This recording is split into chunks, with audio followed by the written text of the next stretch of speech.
హిందూ సహోదరులకు, ముస్లింలకు, క్రైస్తవ సహోదరులకు నా హృదయపూర్వక వందనాలు. ఫరోను సైతం పుట్టించింది యెహోవాయే. దేవుడైన యెహోవా ఫరోను కూడా పుట్టించాడు. మరలా ఇజ్రాయేల్ అక్కడ చిక్కిపోయారు. వారిని దేవుడు మోషే ద్వారా విడిపించారు. ఎన్నిసార్లు శిక్షించినను ఆయన హృదయం కఠినంగా ఉండేటట్లుగా శిక్షించింది కూడా దేవుడే. దానికి తగిన శిక్షను మరలా తిరిగి ఫరోకు దేవుడు ఇచ్చాడు. సంతానానికైతేనేమి, సైన్యానికైతేనేమి, వారికైతేనేమి. ఎందుకనగా తరతరాలు ఈ భూమి మీద చెప్పుకునేటట్లు ఆయన హిస్టరీని చేసుకున్నాడు. అలాగే హిందూ సహోదరులు, ముస్లిం సహోదరులు, క్రైస్తవ సహోదరులు, సమస్త భూ ప్రజలందరూ దేవుడు సృష్టించిన వ్యక్తులే. కనుక దేవుడైన యెహోవా ప్రతి ఒక్కరిని ప్రేమిస్తున్నాడు. ముస్లింనైనను, హిందూనైనను, క్రైస్తవులనైనను అందరినీ ప్రేమిస్తున్నాడు. అందుకని ఈ హిందువును క్రైస్తవుడు దూషించకూడదు. ఏ క్రైస్తవుడు ఏ ముస్లిమ్స్ను దూషించకూడదు.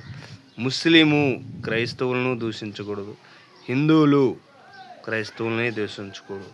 ఎందుకనగా క్రైస్తవులు, ముస్లిమ్స్, హిందూ ప్రజలందరూ ఐక్యత కలిగి నడుచుకోవాలి. అలాగే అందరూ ఐక్యత కలిగి, ప్రేమ కలిగి జీవిస్తే ఎంత బాగా ఉంటుంది. ఒక ఇంట్లో చిన్నపిల్లలు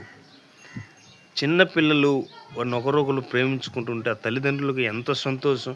అలాగనే ఈ భారతదేశంలో మనము కూడా ఒకరినొకరు సంతోషంగా ఉంటే మనల్ని సృష్టించిన దేవుడికి కూడా అంతే సంతోషం. కనుక మన దేవుడైన యెహోవా నిన్ను నన్ను సృష్టించారు కనుక ఆయన హృదయము సంతోషపడులాగా ఉందాం.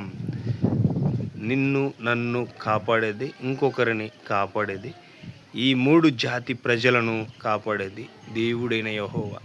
మరొకటి, నేను కాపాడతానంటే ఎవరిని నీవు కాపాడగలుగుతావు? నిన్ను నీవే కాపాడుకోలేవు. ఏరే వాళ్ళని ఎలా కాపాడగలుగుతావు?